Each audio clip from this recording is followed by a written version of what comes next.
편하게 들으시면 될 것 같아요. 제가 인사드리고 시작하도록 하겠습니다. 저는 그 학원 원장이고요. 이름은 최성호입니다. 네, 귀한 시간, 어린이날에 이렇게.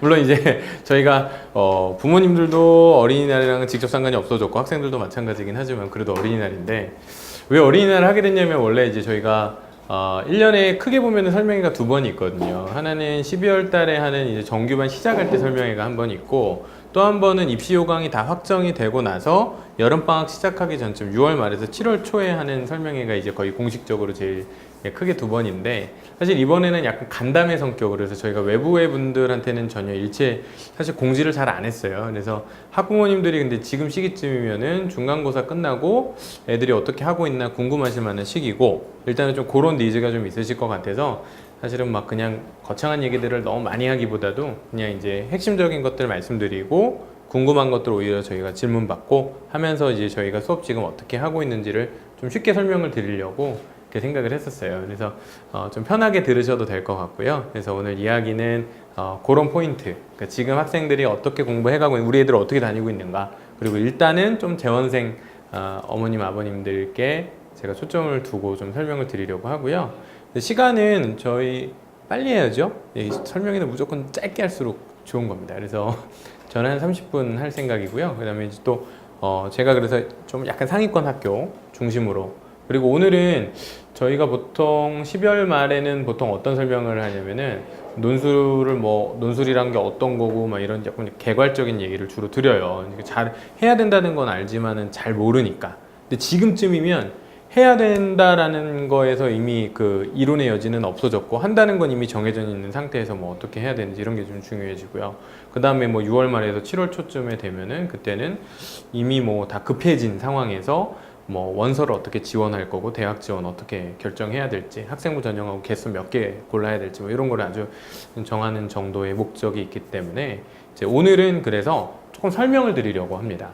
그러니까 예를 들면 이제 뭐 실제로 대학에서 좀 원하는 수준하고 우리 애들이 쓰는 수준하고 어느 정도 갭이 있는지 뭐 이런 부분도 좀 말씀을 드리려고 하고, 조금 이제 이해가 될 수 있게끔. 그래서 진행하면서 저는 30분 잡고 있는데 중간중간 혹시 궁금하신 거 있으시면 그냥 저한테 바로 물어보셔도 됩니다.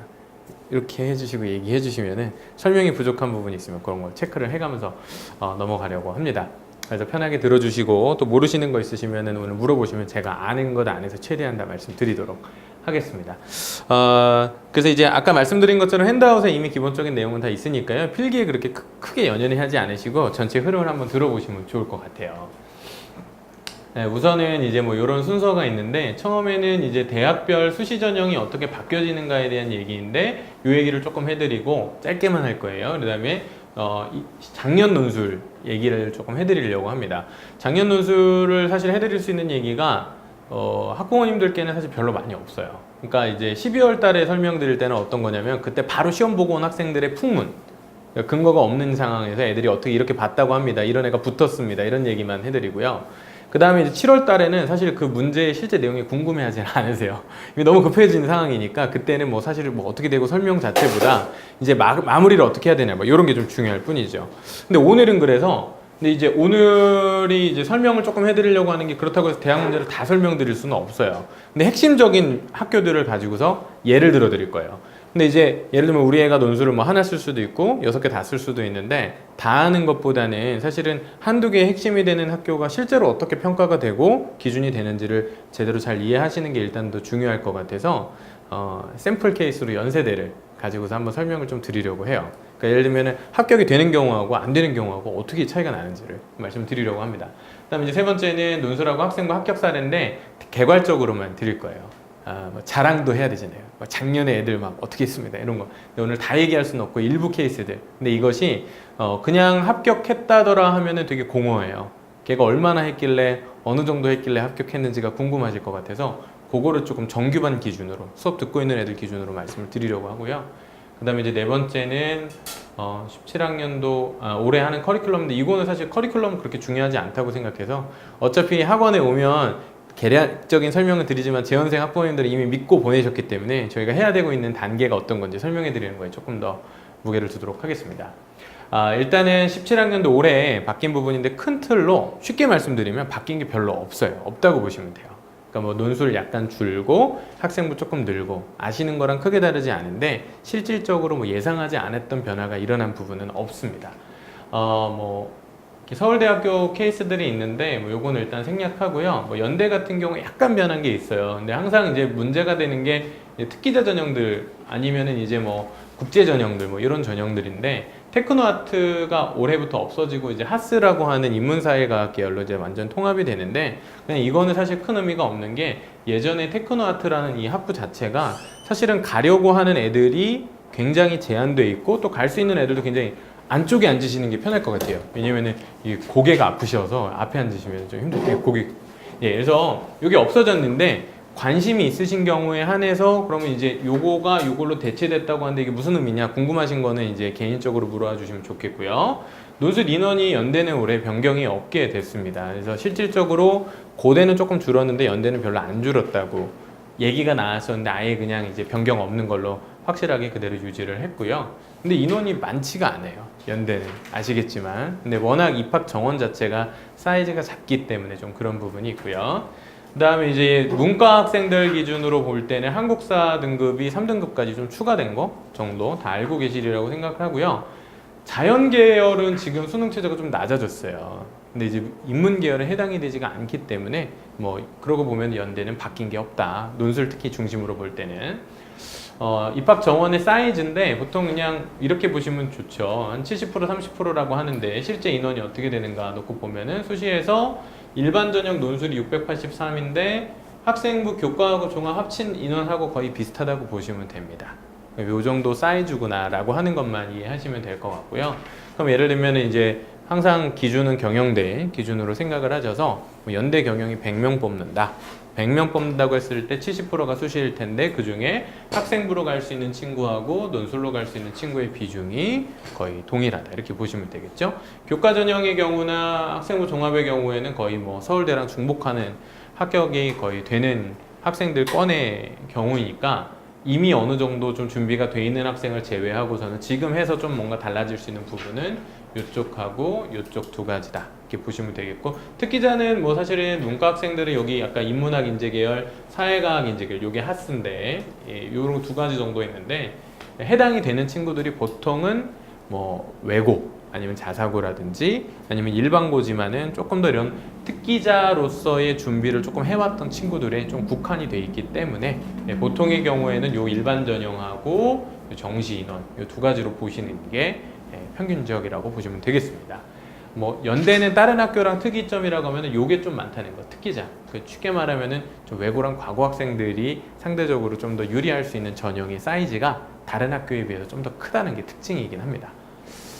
자, 고려대는 논술 인원이 줄었어요. 70명 줄었는데 저런 걸 이제 어떻게 생각을 해야 되냐면 70명은 문이과를 모두 합친 숫자고 그럼 문과 절반, 이과 절반. 그럼 문과가 원래는 이제 이과보다 인원이 적기 때문에 30명 정도 줄었다고 보면 과별 정원으로 논술 인원이 1명에서 3명 정도씩 줄었다고 보시면 되겠습니다.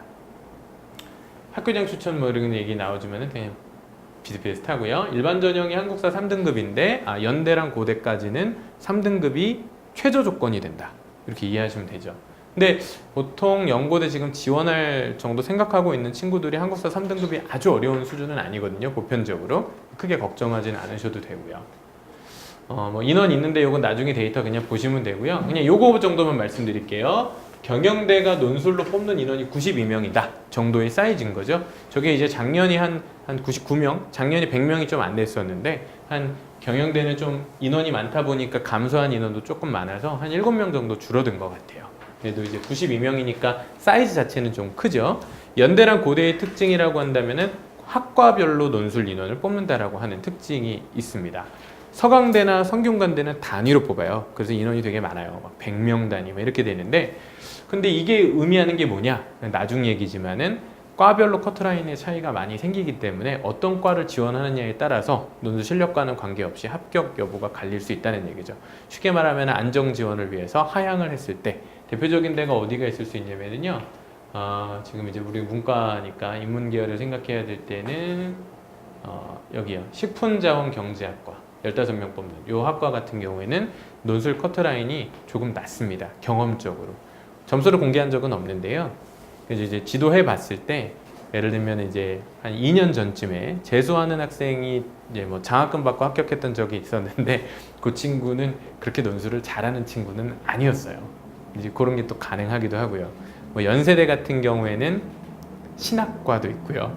간호학과 하고 생활과학대 등의 학과들이 있는데 뽑는 인원이 조금 적기는 하지만은 커트라인은 확실히 낮습니다. 예, 그런 거는 이제 나중에 실제로 이제 그럼 이제 이런 부분이 어머님들이 아셔야 되는 게 뭐냐면은 나중에 연고대의 경우에는 지원을 하실 때 무슨 과를 써야 될까요 하는 고민이 현실적으로 드셔야 되고요. 근데 그 얘기를 이제 저랑 견주셔야 되는데 제가 보통 이렇게 말씀드리죠. 원하는 학과 다 써도 괜찮습니다. 예를 들면 이제 인기학과, 그 다음에는 조금 안정 하향을 할 필요가 있겠습니다. 뭐 이렇게 얘기하는 경우도 있고요. 또 어떤 경우는 이제 이 친구의 경우에는 정말 합격하길 원하신다면 지금 제가 말씀드리는 이런 커트라인이 매우 낮은 학과들을 주로 좀 타겟팅을 하셔야 현실적입니다라는 말씀을 좀 드리거든요. 근데 이하대학에서는 잘 안 먹히는 얘기인데 연대랑 고대만 좀 국한된 얘기고요. 예, 근데 그게 되게 약발이 확실히 먹힙니다. 그래서 이 말씀을 드릴 수 있는 이유는 그 어쨌든 경험적으로 볼 때 좀 그게 되게 유의미해요. 학과 선정이. 그래서 그런 부분 나중에 더 개인적으로 말씀드릴 수 있을 것 같고요. 나머지 대학은 좀 간단하게만 설명을 드리겠습니다. 서강대는 논술 인원이 되게 적어요. 논술학원이라서 막 어필을 해드리고 싶은데 그럴 수가 없습니다. 서강대는 이미 지금 학교 자체의 사이즈도 연대보다 작은데 논술 인원을 예전보다 엄청 줄여놓은 상태이기 때문에 근데 작년에 서강대가 논술 전형이 경쟁률이 거의 100대 1에 이를 만큼 어마어마하게 폭발했었어요. 근데 이게 왜 그러냐면 그게 무슨 얘기냐면 묻지마 지원이라고 해서 쓸 데가 없으니까 일단 한번 곧 꺼내서 서강대, 성대 이러니까 염두에 두는 거예요. 근데 이 얘기는 무슨 얘기냐면 서강대에 실제로 합격할 수 있어서 논술을 쓰느냐의 문제가 아니라 그냥 이권에서 쓸 학교가 여기밖에 없는데? 라고 하니까 그냥 쓰는 거죠. 근데 실제로 합격 가능성이 아주 높다고까지 보기가 조금 어렵고요. 그러니까 근데 그런 동시에 서강대 같은 경우에는 서강대 유형이 조금 특성이 있는데 그 특성에 조금 잘 부합하는 학생들의 경우에는 가능성이 높으나 또 그렇지 않은 경우에는 사실 이제 별로 저 같은 경우에는 이렇게 많이 권하지는 않습니다. 그러니까 서강대를 쓰지 말라는 얘기는 아닌데 그냥 성대 말고는 서강대밖에 없으니 라고 생각하기보다는 그러면 나머지 한 카드를 차라리 학생부 전형으로 돌려서 고민을 하실 필요도 있을 수 있고요. 뭐 예를 들면 근데 뭐 이제 수능이랑 학생부 경쟁력까지 같이 고려해 봤을 때 서강대 카드는 일단 인원이 굉장히 작다. 아시겠지만 이거 절반으로 나눠야 되죠. 문과 학생들의 경우에는. 게다가 그게 경쟁률이 100대 1에 이를 정도. 물론 실제 경쟁률은 최저 못 맞춘 학생들 제외하고 나면 절반 정도로 떨어지는데 그래도 50대 1이잖아요. 그렇기 때문에 너무 많잖아요. 작년에 서강대는 너무 심했기 때문에 올해는 그 정도는 아닐 거라고는 봅니다만은 좀 그렇고요. 논술 성대하고 서강대는 딱 요걸 알려드릴게요. 수능 최저가 조금 높아졌어요. 작년보다. 어떤 얘기냐? 작년에는 서강대가 탐구 과목 최저를 한 과목 사회문화랑 생활윤리 2개 중에서 하나만 잘 맞으면 그것만 반영을 했는데 올해는 2과목을 평균으로 보겠다고 바꿉니다. 그러니까 요거는 탐구 과목에서의 커트라인을 좀 더 올리겠다는 거예요.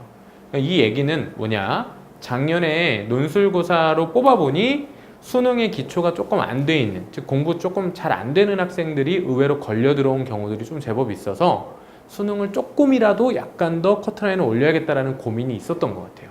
서강대의 경우에 그렇게 볼 수 있고요.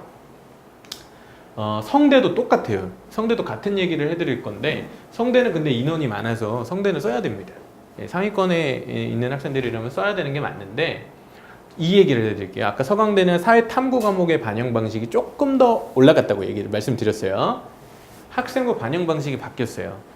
복잡하기 때문에 어머님들이 이거 보시면은 자료 보고서는 특징을 이해할 수가 없는데 작년에는 어떻게 성대가 내신을 반영을 했냐면 고등학교 3학년 내내 공부했던 수많은 교과들 중에서 막 음악, 음미체까지 포함해가지고 10개 과목만 제시를 하면 됐어요. 내가 잘 본 거 10개 뽑아서. 그러니까 예를 들면 나는 음미체에서 5개 뽑고 나는 국어만 잘하니까 국어만 뽑고 이랬으면 다 1등급으로 맞출 수도 있었어요.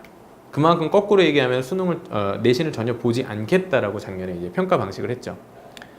보통 막 그런 얘기 하잖아요. 막 논술이 70% 내신이 30%니까 내신 30% 그런 거는 사실은 논술 전형에서는 아무 의미가 없습니다. 그러니까 실질적 반영 방식을 보시는 게 되게 중요한데 이게 완전 바뀌었어요. 올해 상위 10과목이었는데 국수 0타임 전 과목으로. 이거는 학생들 기준으로 생각해 보시면요. 에라는 게 하나씩 있겠죠? 예, 나는 하나씩 버린 과목이 있을 수도 있잖아요. 이거 되게 타격이 크게 가는 거예요. 근데 거꾸로 얘기하면 이거는 외고 애들도 타격을 받는 거거든요. 똑같이 타격을 받습니다.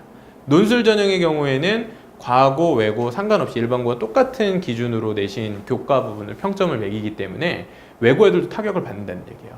자, 그러면 제가 두 가지를 얘기했습니다. 서강대는 지금 탐구 쪽에 커트라인이 조금 빡세졌다. 성대는 학생부 반영 방식이 조금 더 빡세졌다. 이 말을 뒤집어 얘기하면 작년 대비 논술 실력이 조금 부족하지만 학생부 혹은 수능 쪽에서의 기준이 차라리 조금 더 높은 학생들이라면 차라리 실질적 경쟁률이 더 좋아진 거죠.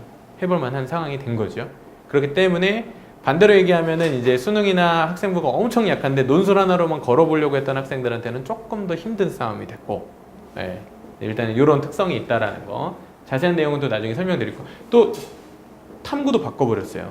성대가 작년에 수능 최저가 어땠냐면은 네 과목을 반영을 할 때 탐구 과목 하나하나를 다 내도 됐었어요. 사회문화도 한 과목으로 쳐주고 생활윤리도 한 과목으로 쳐주고 이런 식으로 반영을 했었는데 이제는 그렇게 하는 거 없이 두 과목을 평균 내서 하나로 무조건 보겠다. 근데 평균 내면 무조건 높아지는 거예요.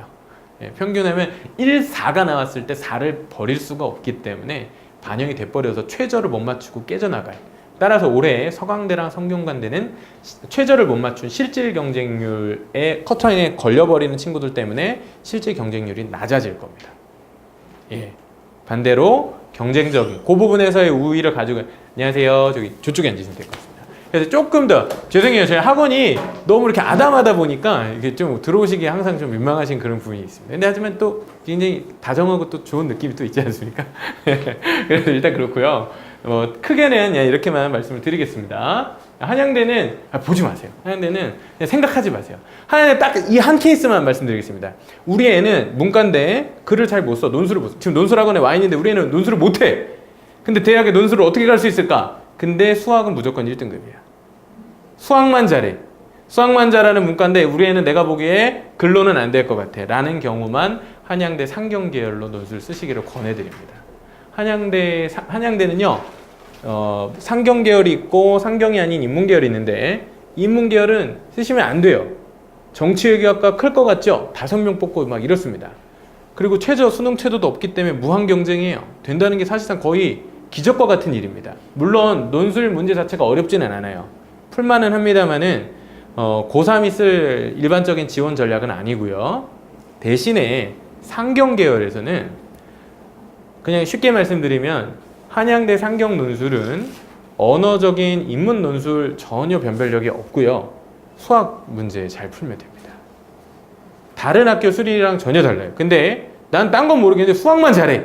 예, 그러면 물론 그러면 좋겠죠. 사실 수학만 잘하면 수능이라도 보고 정시로도 가는 건데 그 경우 아니면 한양대 논술을 그냥 생각하지 마십시오. 예, 이거는 일단은 배제. 꼭 쓰고 싶으신 어떤 경우가 있다면 그건 개인적으로 물어보시되 한양대를 일단 배제하고 생각하시는 겁니다. 전략적인 선택이 아닐 가능성이 매우 높습니다. 자, 그러면 이제 작년의 얘기를 잠깐 해드릴게요. 연세대로 아까 제가 말씀을 드리겠다고 했는데 두 가지를 섞어서 얘기 드리겠습니다. 작년에 어떻게 문제가 나왔는지 이제 공개가 됐어요. 언제 공개가 됐냐면은 바로 지난달에 4월 달에 공개가 됐습니다.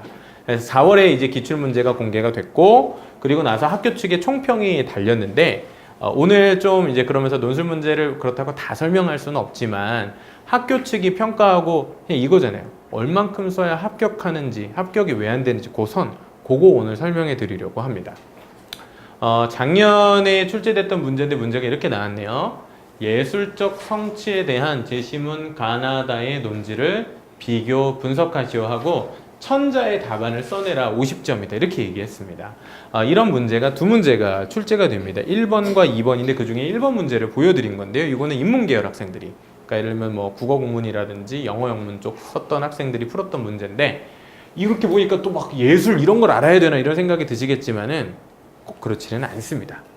지문이 되게 쉽고요. 자, 근데 어쨌든 이런 거를 비교 분석하는 문제를 냈구나 라는 데까지만 이해해 주시고 그러면 중요한 건 어떤 친구들이 합격했는지 또 합격에 대한 기준이 어떻게 부여되는지 그거에 따라서 저도 이제 논술을 가르치는데 어떻게 되는지를 읽어 드릴게요. 설명을 해 드릴게요. 연대에서 평가 기준을 상중하로 제시했던 적은 여지껏 없었습니다. 근데 올해 지금 이제 처음 공개를 한번 해봤는데 이게 무슨 얘기냐면 연세대나 고려대 같은 경우에는 입시 결과와 관련된 데이터를 굉장히 오픈하려 하지 않습니다. 공식적으로는요. 네, 왜냐하면 이제 굉장히 그만큼 민감하기도 하고요. 말도 많이 많고 또 이 학교들이 되게 그 뭐랄까요, 자존심이 이렇게 콧대가 되게 높죠. 그래서 그런 거 뭐 우리가 정보 줘야 돼? 막 약간 이런 느낌입니다. 입학 설명회도 열심히 안 하고 막 이런 느낌이 좀 있는데 2년 전부터 교육부에서 대학들 입시 결과와 관련된 평가 방침이나 지침들, 특히나 사교육 유발했느냐, 문제 너무 어렵게 내지 않았느냐에 대한 엄밀한 검토를 꼭 하라고 교육부에서 많이 이제 좀 푸시를 하고 있어서 연세대나 고려대도 이제 오픈을 많이 하고 있는데, 그래서 결국 오픈을 해서 내놓은 기준이 요 정도인데 얼핏 봐선 고개 고건 것 같고 이게 무슨 의미가 있는지 잘 이해가 안 되실 거예요. 왜냐하면 학생들이 실제로 이 문제를 풀 때 어느 정도 수준으로 쓰는지 어머님들은 모르시기 때문에 그렇습니다. 제가 말씀을 드릴게요. 하부터 볼게요. 그러니까 오늘 제가 설명드릴 포인트의 핵심은 사실 이 부분 설명이에요. 제가 30분 할 것 중에서 제일 중요한 부분 이 부분이니까 잘 들어보시면 좋겠습니다. 제시문들의 논지를 완전히 잘못 이해했거나, 이거 뭐냐면은 제시문이 되게 쉬워요. EBS나 국어, 사회과 과목 지문에 나오는 이미 봤던 지문인데 논지 자체를, 논지라고 하는 글의 핵심이겠죠. 완전히 잘못 이해했거나 이들 간 비교 분석을 성공적으로 수행하지 못했을 경우인데, 논술을 체계적으로 공부하지 못한 경우에 학생들이 한 50% 이상, 즉 평균적인 학생들이 대부분 하 수준의 답안을 쓰곤 합니다. 그런 이유는 연대 논술 문제가 타 대학 논술 문제에 비해서는 난이도가 조금 더 높기 때문에 그렇습니다. 왜 그런지 말씀을 드릴게요. 왜 그런 오류가 발생할까? 바로 이 키워드 때문에 그런데요. 이 예술적 성취라는 말 때문에 그렇습니다. 제시문 가나다를 보면 제시문이 3개가 나오잖아요. 근데 이 3개가 예를 들면은 가나다가 예술적 성취에 대한 얘기를 직접 하고 있는 글들이 아니라 예술과는 사실은 전혀 상관없어 보이는 어떤 자연과학, 사회과학, 또 혹은 어떤 문학작품, 시나 소설의 일부분을 넣어놓고 예술적 성취라는 단어가 전혀 나오지 않은 형태에서 문제를 풀게 시킵니다. 이게 이제 연세대 논술이 어려운 부분입니다. 예를 들어 드리면 성대나 중앙대에서는 이런 일이 전혀 벌어지지 않습니다. 연대 정도에서 벌어지는 일이죠. 요 정도 키워드를 가지고서 읽어야 되는데 이해가 안 되니까 그때부터 본인이 읽었던 것을 바꾸거나 오해해서 실수가 벌어지기 시작하는 거예요. 그래서 엉뚱한 얘기를 쓰기 시작합니다. 그런 수준에서 무너지는 학생들이 굉장히 많고요. 그 다음에 이들 간의 비교 분석이라고 하는 것은 대학마다의 특성들이 있겠습니다만 연세대가 가장 좋아하는 어떤 학생들의 능력은 바로 이 분석이라는 단어인데요. 학생들이 조금 더 제시문의 내용을 분석적으로 접근해 가기를 원하는, 분석이라고 하는 것은 잘게 나누고 쪼개는 걸 뜻하거든요. 저기 제가 자료를 중간에 이거 안 드렸죠. 늦게 오신 어머님들께 이거 저 하나씩 드릴게요. 여기 보시면 저 페이퍼가 있습니다. 요 분석을 하는 부분이 일단은 중요한데, 자, 일단은 여기까지 다시 말씀드립니다. 하의 경우라면은 경험적으로 볼 때 한 시험을 보고 우선 선발 최저 수능 최저 기준까지 맞췄지만 절반 이상의 학생들이 이 부분에서 다 걸려요. 그래서 논지를 잘못 이해하거나, 즉 문제의 취지를 전혀 잘못 이해하거나 비교 분석을 아예 공통점과 차이점을 잘게 찾아내는 부분에 성공하지 못하는 경우가 많습니다. 쉽게 얘기하면 독해력이 떨어지는 경우죠. 자, 그러면 두 번째로 올라가 볼게요. 요거를 저는 지금 뭐라고 얘기할 거냐면 C 이하라고 얘기하겠습니다. A, B, C, D, E로 설명할 때 이건 C 이하입니다. 자, 그 다음에 요거는 뭐냐? 중이라고 하는 부분은 뭐냐면 이거는 보통 학생들의 고3 수준의 평균보다 좀 더 잘하는 학생들입니다. 자, 제시문의 논지 이해라든지, 자, 뭐냐면 지문을 일단은 이해했다는 거예요. 예술적 성취에 관한 주제의식으로 이해를 하고 지문들 간의 공통점과 차이점의 분석에 자 성공했는데 핵심은 여기 있습니다. 부분적으로 라는 말이죠. 그러면 결국 상과 중의 차이를 놓고 볼 때 가장 핵심이 되는 부분은 부분적으로와, 자, 이 부분 보겠습니다. 모두 상세히 분석하였을 경우라는 부분의 차이가 나타난다는 걸 아시겠죠. 그러면 사실 학생들이 목표해야 되는 그 입시는요 되게 냉정하죠. 결과 중심적입니다. 그러니까 뭐냐면은 열심히 해서 89점 맞은 학생하고 그거보다 비슷하게 했거나 조금 덜 했는데 90점 맞은 학생인데 커트라인이 90점이 형성이 돼버리면 90점이 이기고 나머지는 떨어지게 되는 경우가 되는 거죠. 자, 이 얘기에 상중하, 이거 너무 평가 기준이 거칠고 단순한 거 아니냐? 아니요. 핵심은 딱 여기 있죠. 상과 중 사이에 갈라지는 지점 사이에서 누가 상을 찍고 누가 아니냐. 그럼 자, 이렇게 되묻죠. 어떤 친구가 연대 문제의 경우 합격하는가라는 기준을 학교가 설명하고 있는 방식의 가장 중요한 차이는 모두 상세히 분석한 경우와 부분적으로만 분석을 한 경우다라고 보시면 되겠습니다. 독해가 안 되거나 문제의 취지 이해하는 거, 이거는 사실은 이제 얘기를 하면 안 되는다는 거고요. 그럼 이게 이제 제가 설명할 때 저는 B라고 보고, 그럼 B와 모든 부분에서 완벽하게 상세히 분석한 경우를 A라고 놓고 봤을 때 합격 기준은 결국 여기 사이에 존재하겠죠. 자, 그런데 만약에 문제가 어렵게 나왔다. 그러면 모두 상세히 맞춘 친구는 아마 없을 겁니다.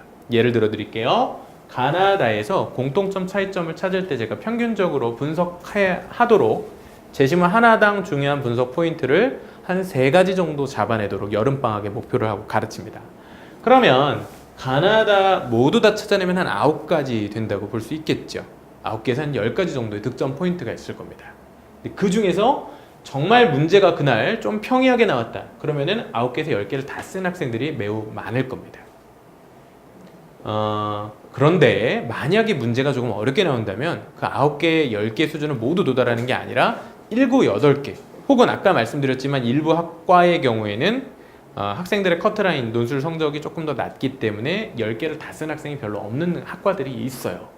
그럴 경우에는 커트라인이 내려오게 되는 거죠. 그럼 현실적으로 제가 학생들에게 도달해야 되는 지점이 어디라고 얘기를 하냐?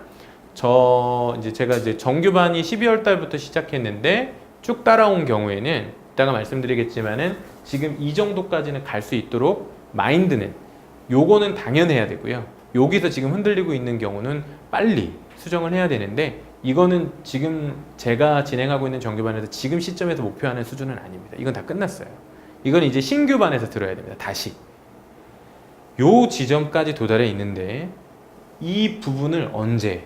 여름방학은 총 한 10주, 7월 한 셋째 주요. 기말고사가 끝나고 나서부터 시작되는 최근 3개년 기출 문제를 풀어야 되는 가장 중요한 시기 때 이 부분을 어떻게 목표해야 되냐? 그냥 아는 게 아니고요. 그날 자기가 분석해낸 기준의 개수가 9개, 10개가 정확하게 맞아지는지, 그리고 그 평가 기준에 따라서 A, B, C, D 평가를 받기 시작합니다. 저는 여름방학부터는 학생들한테 A, B, C, D 평가를 쓰거든요. 지금 그러면 이제 5월 이제 중간고사가 끝나고 개강한 학생들에게는 뭘 가르치냐? 여기 단계에 도달해 있는 학생들에게 여기에 가야 하는 이유와 기준이 어떻게 되는지를 납득을 시키죠. 그 다음에 그것을 자기 것으로 소화할 수 있어야 여름방학이 됐을 때 이걸 연습하고 시험을 보러 가는 겁니다. 근데 이러한 평가 기준을 다른 사람이 아니라 부모님들이 아시는 것보다도 중요한 건 학생들 스스로가 알아야 돼요. 그리고 이 평가 기준이라 하면 대학별로 다 명료하게 제시가 되어 있습니다. 제가 지금 연대 케이스로 설명을 드렸잖아요. 성대도 있고요, 서강대도 있고요, 다 있습니다. 부모님들이 열정이 있으시면 실제로 대학 자료까지 최근에 한 2개년 동안은 대학이 아예 그 데이터까지 다 공개해버립니다. 서강대 작년의 경우에 기출문제에서 상중하로 나누고 상해에 나와야 되는 핵심적인 정답의 포인트가 될 수 있는 분석 내용들을 한 8, 9개 정도로 제시를 하고 있습니다. 모두 쓴 학생은 상이다. 거꾸로 얘기하면 합격이다 라는 것이죠. 잘 썼지만 아쉬운 거다. 이거는 생각하시면 안 되고요. 일단 시험 보러 갔었을 때 그런 많은 학생들이 왜? 엄마, 나 논술고사 시험 잘 본 것 같은데 근데 왜 떨어졌지? 네, 요 정도에 머물고 있기 때문에 그렇습니다. 근데 요새 논술 문제, 선민이 어머니, 요새 논술 문제가 쉽다고 하던가요? 어렵다고 하던가요? 어렵대요? 선민이 얘기만 들으셨구나. 논술 문제 상당히 예전에, 물론 학생들은 맨날 어려워요. 매년 다 똑같은 현상인데 예전에 비해서는 훨씬 쉬워졌습니다. 대학이 심지어는 제시문도 너무 쉬워졌고 문제 난이도가 너무 쉬워졌기 때문에 변별력을 어떻게 내야 돼? 그러니까 이런 말까지 등장해버린 거예요. 왜? 모두 써야 될 정도. 옛날에는 모두 쓴다는 게 불가능해요. 문제가 어려우니까. 요즘은 이게 가능해져 버린 문제가 돼버렸습니다. 이 얘기는 이제 연습을 통해서 충분히 이 단계에 도달이 가능하다는 것 같고요. 이제 왜 그렇게 되는지 이따가 설명을 좀 더 드릴게요. 일단 요거를 한번 머릿속에 익혀보시기 바랍니다. 두 번째 문제는 좀 더 빠르게 해드릴게요. 같은 문제예요. 세트가. 요게 1번이고 요게 2번, 이 두 문제가 연결된 문제인데 라를 바탕으로 제시문 가나다의 논지를 평가하라. 그럼 어쨌든 논지를 평가라는 말을 우리 애들이 알아야겠죠? 이 어떻게 푸는 건지를 알아야 이걸 풀 수 있겠죠? 평가를 하는데, 자, 우리는 하는 됐고요. 중과 상을 비교해 보겠습니다. 자, 중, 라의 주요 경향들은 포착하였으나 가나다의 평가로 제대로 연결시키지 못한 경우. 자, 그럼 위에는 어떻게 될까요? 라에 나타나는 주요 경향들을 이해하고 그것을 바탕으로 가나다를, 자, 여기죠. 균형 있게 평가한다라는 말은 가나다 셋 모두를 균형적으로, 즉 1대1대1의 비율로 가, 나는 연결이 되는데 다는 안 되네. 나, 나는 연결이 되는데 가는 안 되네. 이러면 안 된다는 얘기죠. 균형 있게 평가하고 종합까지 해낸 경우다라고 하는 것이죠. 그럼 제가 학생들한테 가르치는 지점은 뭐냐? 이제 5월, 6월 여름방학 들어가기 전에 이 지점이 무엇인지를 개별 문제를 풀어가면 실전 문제를 풀면서 지금부터 배워야 돼요. 그래서 제가 오늘은 재원생 학부모님들이 많이 계시니까 그렇게 말씀을 드리겠습니다.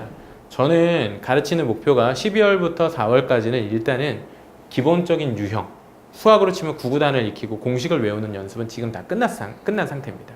그러면 이제 저는 5월부터는 뭐 할 거냐면은 이제 풀세트로 2시간 단위에 이 1번과 2번 문제를 다 풀면서 중과 상의 차이가 어떻게 되는지를 가르치기 시작합니다.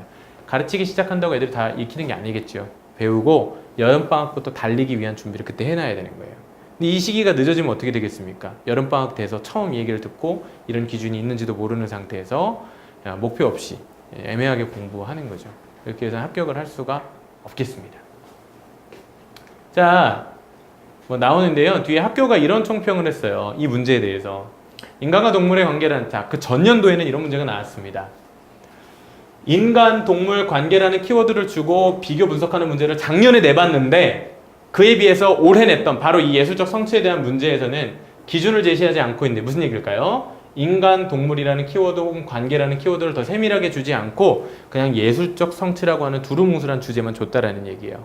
왜 그랬을까요? 더 어렵게 냈다는 얘기인데, 이는 제시문의 수준이 작년에 비해 평이함을 고려하여 적정 난이도를 유지할 수 있도록. 무슨 얘기입니까? 제시문이 엄청 쉽다는 얘기입니다.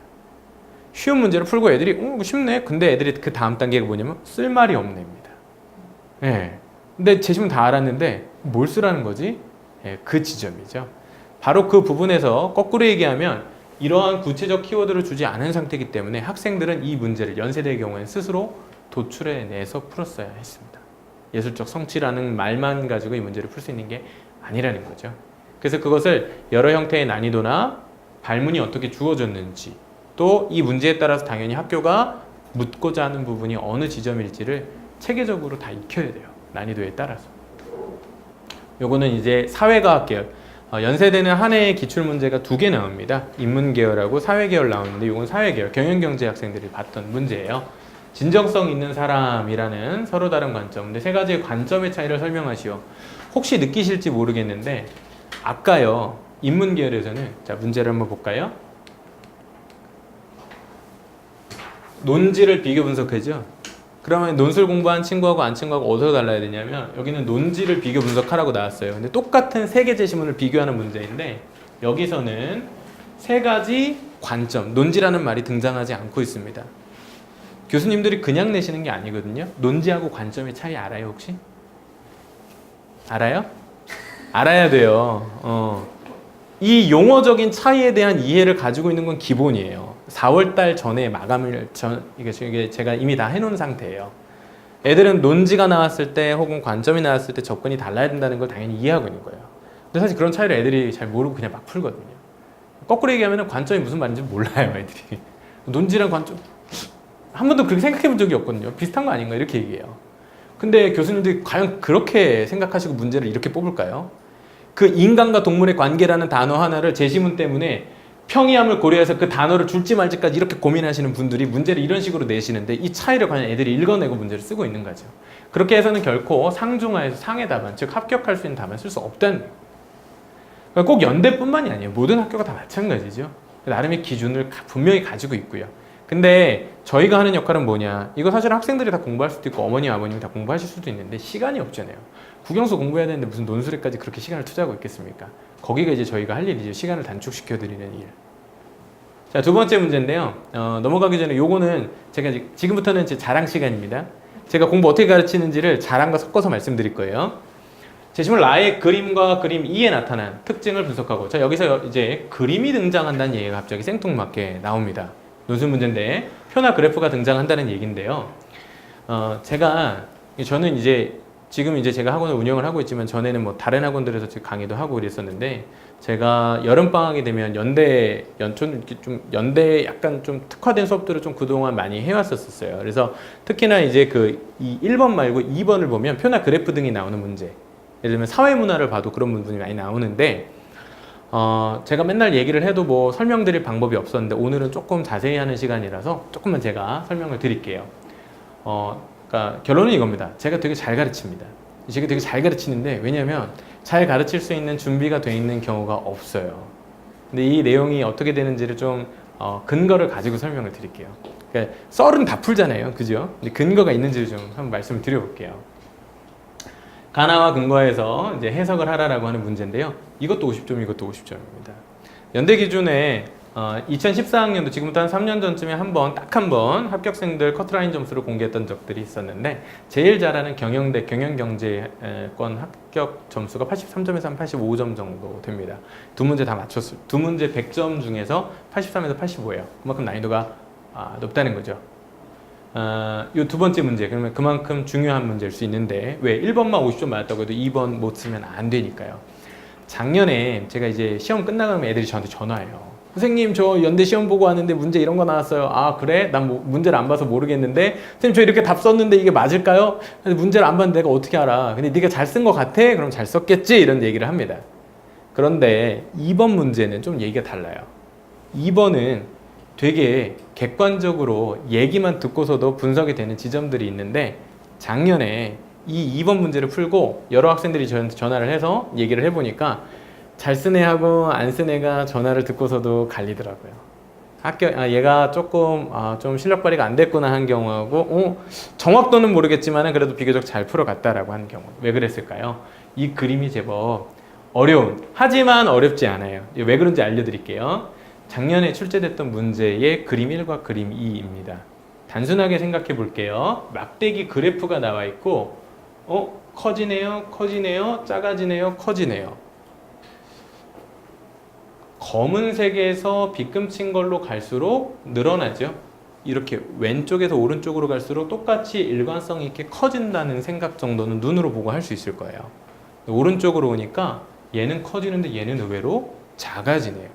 그러고 보니까 그림 1에서는 변화의 경향이라고 하는 것이 일관되게 나타나죠. 그림 2의 경우에는 일관되게 나타나지 않습니다. 이 내용을 문제는 어떻게 물어보냐? 1과 2에 나타나는 특징을 분석하라. 자, 여기 또 분석이라는 단어가 들어가죠. 그럼 이때는 채점 기준이 어떻게 될까요? 모두 상세히 분석하였는가가 똑같이 적용이 된다는 얘기입니다. 자, 그럼 이 모두 상세히가 어떻게 나올까요? 예를 들면 어떤 학생은 이 표를 보고 선생님 저 이렇게 했는데 수업 시간에 나온 문제가 나와가지고 했는데 근데 한 2개 쓰니까 쓸 내용이 없어가지고 천자를 채우기 되게 힘들었어요. 이미 약간 좀 어려운 거죠. 근데 어떤 친구는 뭐라고 얘기하냐면 선생님 저 이거 분석을 했는데 한 6, 7개 정도 특징이 나오던데요. 그거 가지고 썼는 이렇게 이제 얘기가 나오죠. 자, 이건 무엇을 보여주는 거냐면 사실은 단순하게 얘기하면은 지표들이 가지고 있는 인과관계와 상관관계에 대한 논리적 이해를 할 수 있는가 그리고 그것을 말로 표현해낼 수 있는가의 능력을 물어보는 문제입니다. 설명하면 복잡한데 인과관계와 상관관계를 주어진 그림 자료를 가지고 이해할 수 있는가의 능력을 물어본 것인데 일관성이 있다, 일관성이 없다 혹은 일관성이 있는 세개 영역과 그것이 없는 영역. 그럼 한 단계 들어간다면 왜 다른 부분에는 비슷한 경향이 나타나나 이 부분에는 그렇지 않은 것일까 등에 대해 생각하며 주어진 자료를 분석해낼 줄 알아야 됩니다. 근데 이게 배우면 돼요. 왜 그럴까요? 지금 나오는 논술 문제는 대학을 막론하고 모든 자료에 도표 자료가 나오는 가장 높은 난이도를 딱 이 그림 수준으로 제한을 하고 있기 때문에 그렇습니다. 근거를 말씀을 드릴게요. 저는 이거를 몇 년째 계속 얘기하고 훈련을 계속 시켰거든요. 어떻게 되는지 보여드릴게요. 이거는 작년에 이거는 연대가 아니고 성균관대에 출제됐던 문제의 일부입니다. 이 부분의 그림을 보고 복잡하게 생각하지 마시고 뭔가 통일된 느낌이 있다라고 한다면 즉 이 부분에서 여기서 뭔가 묻고자 했던 지점과 이 그림의 이 부분에서 묻고자 했던 지점이 같은 지점이라는 생각을 하실 수 있으면 되겠습니다. 그러면 이 그림의 이쪽 부분은 뭐겠습니까? 사실은 얘를 돋보이게 해주기 위해서 나와준 하나의 비교 기준이 되는 거죠.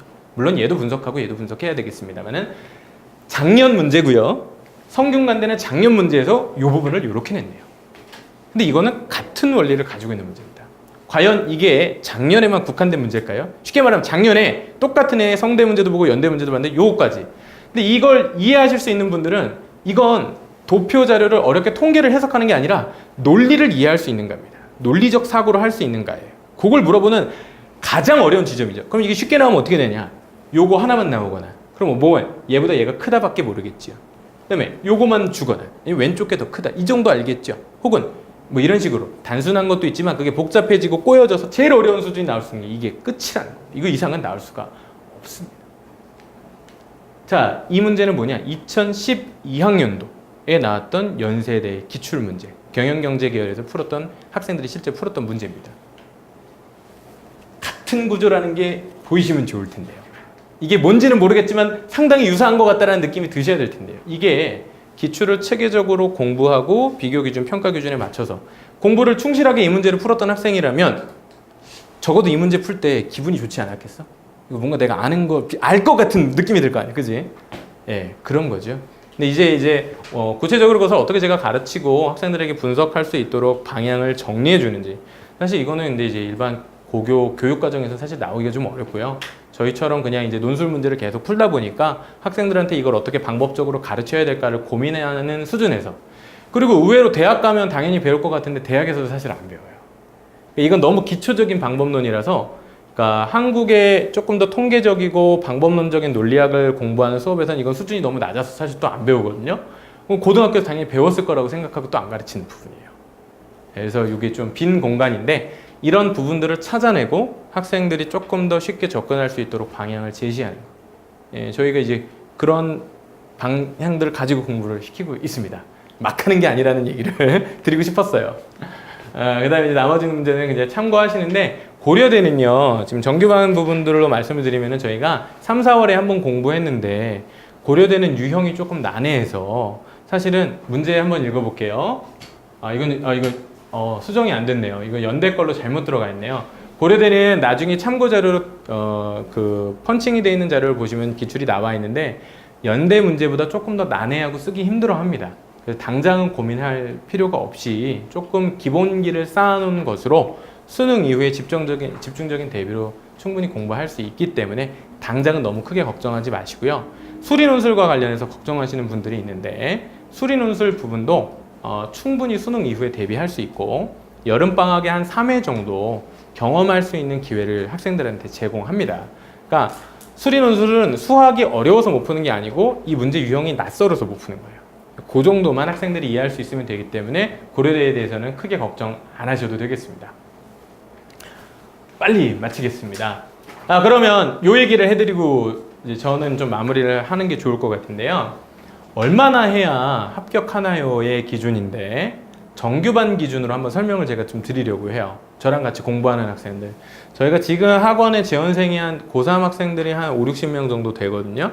제가 공부하는 학생들도 뭐 한반 정원이 저희가 이제 대치 본원에서는 한반 사이즈가 뭐 그렇게 크지 않아서 10명에서 15명 정도 사이인데 그러면 한 10명이라 셈 치고 합격을 실제로 몇 프로 정도 하는지를 가지고 말씀을 드릴게요. 최상위 5%의 학생들은 어떤 학생들이냐면요. 제가 보통 10명 정도 학생들을 데리고 혹은 이제 수업을 할 때 문항별로 제일 잘 쓴 학생들을 1명 정도 뽑아서 그 학생의 답안을 우수 답안으로 선정하고 그 답안을 다시 타이핑 쳐서 학생들에게 돌려줍니다. 지난주에 썼던 문제 중에 내가 잘 쓴 내용이 있으면 그걸 같이 보고 또 전년도에 연세대나 고려대 등에 합격했던 학생들 중에 같은 시기에 문제를 풀었던 학생들의 답안이 있으면 그것도 같이 줍니다. 왜?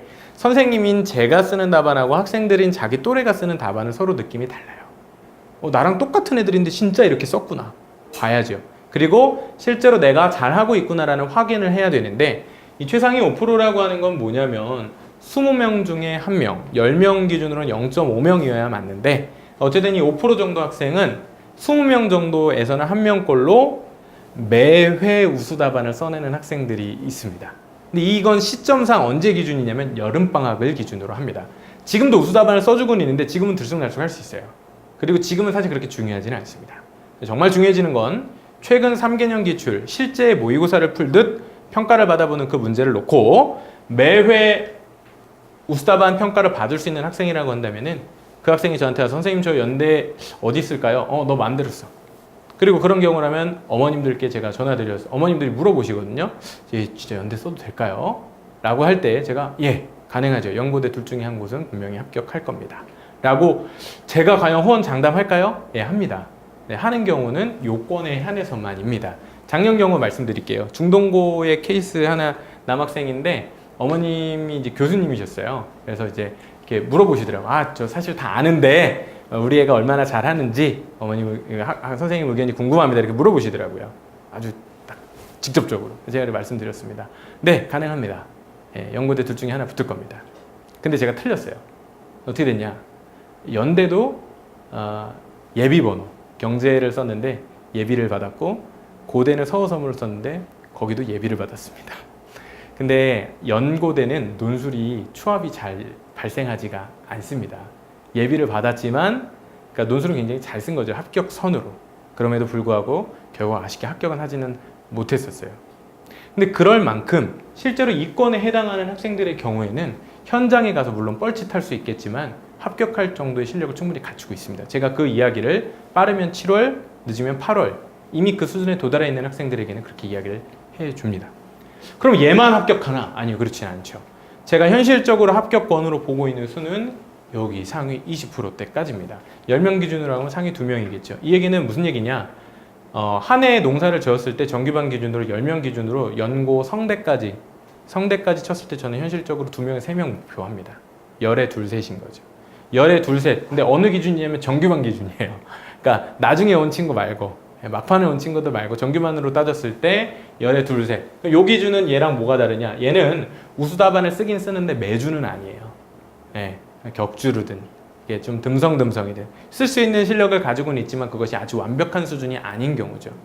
자, 그런데 제가 작년에 지도했던 학생들 중에서 이제 곧 홍보를 할 건데요, 제가 신입생 장학금을 받았습니다. 논술로 합격을 했는데 전체 연대 신입생 20명 전체 중에서 전형별로 신입생 장학금 받는 학생들이 이제 다 뽑혀오는데 논술로는 2명이 받았대요. 문과 1명, 이과 1명인 것 같은데 문과 1명이 받았는데 교육학부 다니는 친구예요. 제가 오늘 어머님들 오신다고 해서 합격 수기를 반드시 오늘까지 꼭 써서 어머님들께 자랑해야 되니까 꼭 가져와라 했는데 결국에는 어제 술 먹다가 여학생인데 그래서 노트북을 송도에 놓고 왔다고 이렇게 새벽 3시에 문자를 보내와서 제가 아쉽게 합격 수기를 이번에는 못 드립니다만 근데 그 친구가 있다는 걸 자랑하려고 하는 게 아니고 걔는 여기였어요. 이게 아니었어요. 왜 이런 일이 생길까요? 지금 문제가 쉬워서 그래요. 문제가 쉽습니다. 그러니까 이권역은요 현장에서는요 어떻게 될지를 알 수 없어요. 지금 국어 1등급이랑 똑같다고 보시면 돼요. 국어 지금 엄청 쉽죠? 그래서 1등급이 지금 굉장히 애매한데 100점은 기분만 좋아도 맞을 것 같지만 불확실한 지점이 있죠? 그 부분입니다. 따라서 지금 정규반에서 이 정도권의 목표를 가지고 즉 무슨 얘기입니까? 현실적으로는 우수답안을 매주 써보겠다. 하지만 써보려고 하나 매주 쓰지는 못해도 상관없다라는 얘기죠. 그 정도 기준을 가지고 보시면 돼요. 자, 그 다음에 중상위권 얘기는 사실은 예전에는 사실은 현실적으로 합격하기가 조금 힘든 권에 해당하는 학생들이었는데 이권역의 경우에는 예를 들면 올해 아까 말씀드렸지만은 고대나 연대 등을 기준으로 볼 때도 학과를 조금 낮춰 쓴 경우에 합격이 가능한 수준까지를 열의 넷으로 봅니다. 근데 열의 넷으로 본다는 얘기는 뭐냐면 요권역에 들어가는 학생들은 저는 그렇게 얘기해요. 중대, 이대, 요권역에 있는 학생들한테는 그런 거 선생님 저 중대, 이대 뭐 모의고사 그런 거 하지 마. 그런 거 뭐하러 하려고. 중대, 이대 뭐 갈 거야? 가고 싶으면 나중에 가서 그냥 그런 건 보험이지. 선생님 그래도 저 중대 혹시 가야 될지도 모르는데 공부 미리 하지 마. 나중에 가서 그냥 그건 한번 치면 그냥 가는 거야. 요권역에게는 그런 의미입니다. 이건 현실적인 말씀을 드린 거예요. 그래서 요 학생들이 연고대를 목표할 수 있는 정도의 정규반 기준으로. 근데요, 자원이 늘 좋은 건 아니에요. 저는 그러니까 항상 이렇게 되게 잘하는 학생들만 데리고 이 성과들을 이뤄내지는 않고 아마 어머님들이 저가 약간 그런 특성이 있다는 걸 좀 어디 다 들으셨을 거라고 생각을 하는데 저 캐릭터가 그렇더라고요. 그러니까 어떻게든 데리고 오면은 어떻게든 해주신다라는 걸로 알고 오시는 경우들이 많아서 근데 실제로 저 그렇게도 합니다. 왜냐면은 어쨌든 얘가 절 만난 거는 제가 책임을 져야 되는 학생이니까 일단 그렇게 끌고 가보려고 하는데 현실적 목표는 그래서 이 정도. 실제로 우스다반을 써내기가 쉽지 않은 권역에 있는 학생이 연구대에 현실적으로 도전하기는 쉽지 않습니다만은 과를 낮출 경우에는 가능할 정도의 실력을 목표하고 그렇지만 중경외시까지를 놓고 볼 때는 보험을 만들어야 되는 이거를 상위 한 40% 50%대권으로 정규반 기준으로 목표하고 가르칩니다. 목표만 하느냐 아니 실제로 그래요. 네, 그래서 이렇게 말씀드리는 겁니다. 네, 커리큘럼은 저는 설명 생략하고요. 요거 과정은 끝났어요. 지금 만약에 혹시 공부를 안 했는데 제 수업을 들으려고 하면은 바로 들어올 수 없고 입문반을 거쳐서 들어와야 됩니다. 지금부터는요. 그래서 따라올 수가 없고요. 지금부터 학생들은 여기 부분 대학별 실전 과정 문제를 푸는 과정으로 넘어가고 구체적으로 뭘 가르치는지는 아까 설명을 드렸습니다. 중과 상의 차이죠. 대학별 파이널은 이제 쭉 있는데 뭐 요것도 아마 한 6월 말이나 7월 초쯤에 다시 한번 정리해서 알려드리긴 할 텐데 기간이 많이 남지는 않았어요. 그러니까 5, 6월에 이제 기말고사 들어가기 전까지 한 길어야 7주, 6주에서 7주. 그 다음에 여름방학에 7월 한 둘째, 셋째 주부터 9월 말까지 쳤을 때 한 10주 정도. 이게 끝입니다. 예, 그거 외에는 나머지 이제 대학별로 바로 직전에 보게 되는 시험 준비 정도만 남아있다. 나머지 내용은 생략을 하도록 하겠습니다. 일단은 저는 여기까지 설명을 드리고요.